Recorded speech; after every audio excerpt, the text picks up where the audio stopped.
A man is hospitalized after an early morning shooting Monday outside of a Brooklyn Center gas station. Reporter Sonia Goins has more on the investigation. According to Brooklyn Center police, the man has a serious but non-life-threatening injury. Now, no one has been arrested, but they don't think that this shooting was random. It was business as usual at the Speedway gas station off 69th and Brooklyn Boulevard. A man was shot around 1 in the morning. We're told there was a group of people hanging out in the area when the shooting happened. No word if the incident was gang-related. Some residents who live near the gas station say they are concerned about the recent rise in gun violence. Well, it's a really tragic thing that people are really getting shot for absolutely no reason, just only because of the behavior. And it's just like a repeated thing that's been going on, and it's putting our communities in fear. Brooklyn Center police have seen an increase in shots fired calls. Police were able to verify at least 23 cases through the end of June. That's compared to 13 at the same time last year. If you have any information on the recent shooting, call police. In Brooklyn Center, Sonia Goins, CCX News. Meanwhile, Plymouth police continue to comb through traffic video and possible leads to try and solve the murder of a youth baseball coach on Highway 169. It was last Tuesday night, nearly a week ago, when Jay Boughton was fatally shot on 169 near Rockford Road. Boughton's 15-year-old son was also in the vehicle as they were headed home from his son's game. Chief Eric Fadden wouldn't call the crime a road rage incident. He says there's no reason to believe the vehicles involved were next to each other for more than a few seconds. Authorities don't know what caused it to escalate. Fadden says it could be something as simple as a lane change. Understandably, the family's emotions were still raw last Friday, talking about the tragedy. Jay was a great man. This is the world we live in, people. Is this the world we want to pass to our children? Is it? Is it? The suspect vehicle is described as a later model full-sized SUV, possibly a Ford Expedition or Chevy Tahoe or Suburban. Crime Stoppers is offering a $1,000 reward to help solve the crime. Authorities in northern Minnesota are investigating a single vehicle crash that killed a Maple Grove man. The crash happened early Saturday morning in Bacchus, which is in Cass County. First responders found an SUV that left the roadway and rolled over. Life-saving efforts were made, but the driver was pronounced dead at the scene. We're told the Maple Grove man was 26 years old. As we went to air on Monday afternoon, his identity had not yet been released. The Lieutenant Governor made a stop in New Hope Monday to visit a pilot program for Robbinsdale schools.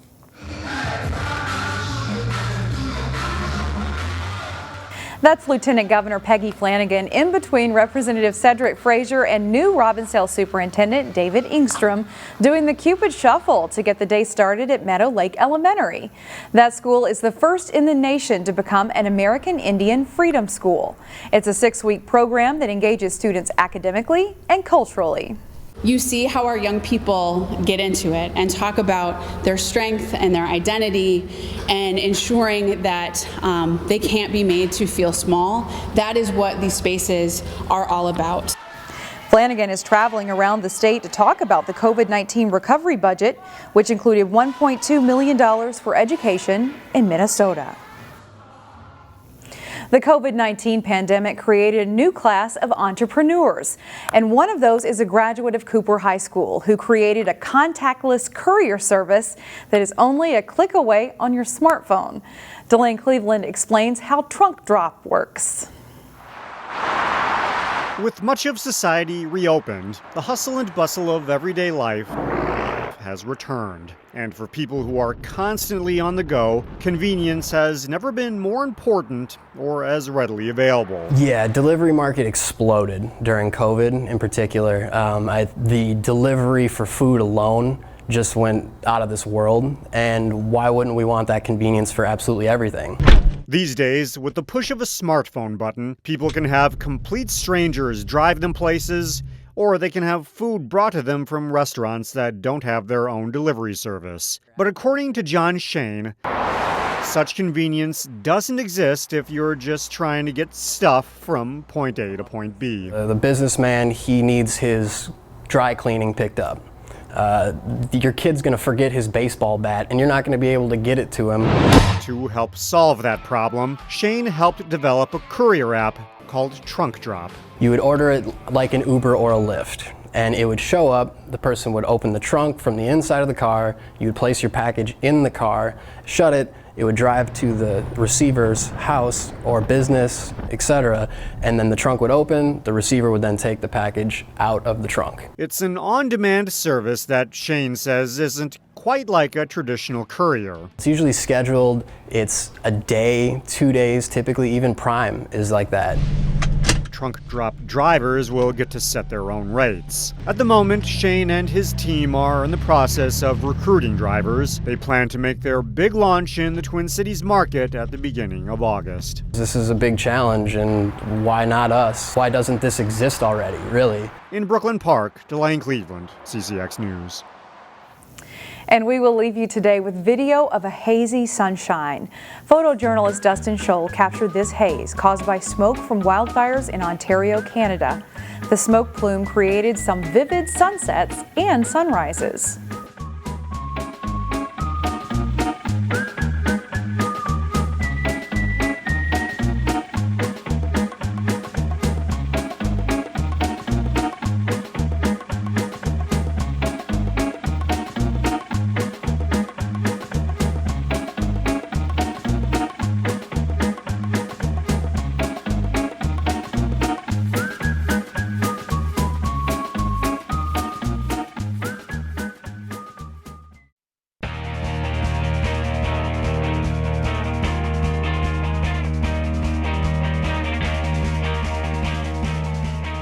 I'm John Jacobson with sports. The USA Cup Youth Soccer Tournament is back again this year with over 800 teams competing.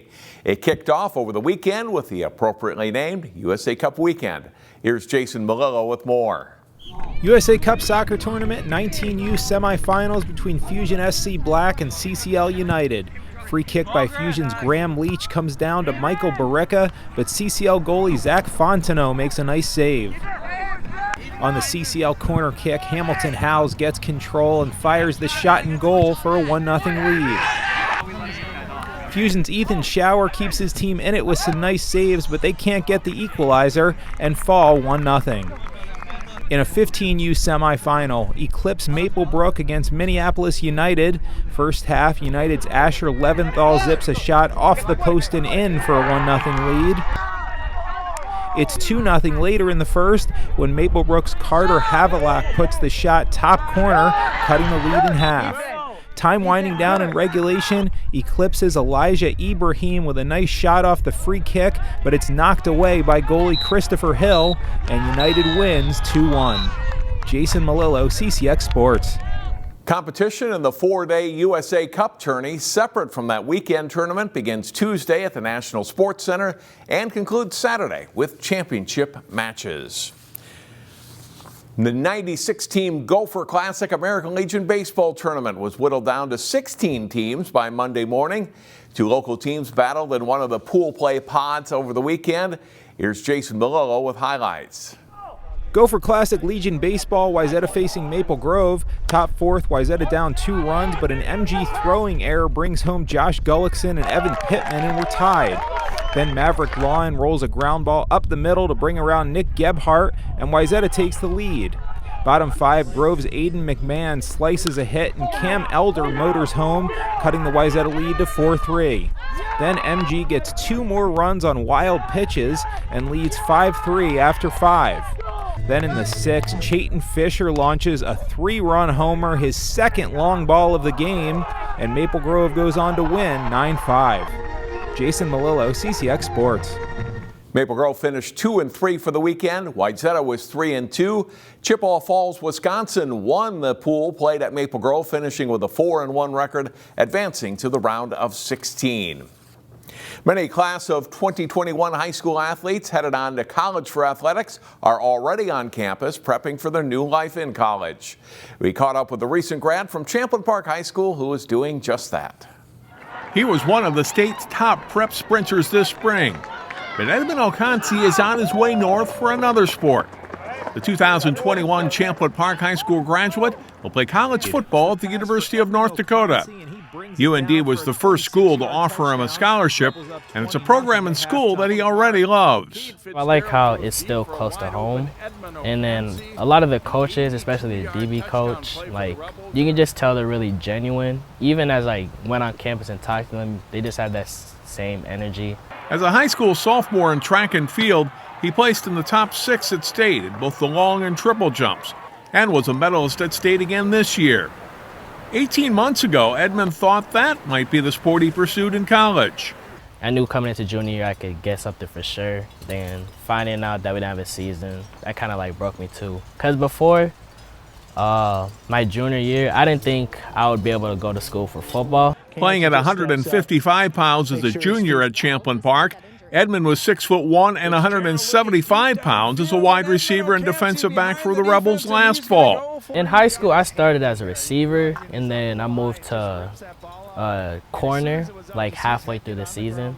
And then my school, North Dakota, they really liked my defensive film, so that's what they offered me for, and I'm there to play corner and some safety. And that's all for sports. I'm John Jacobson.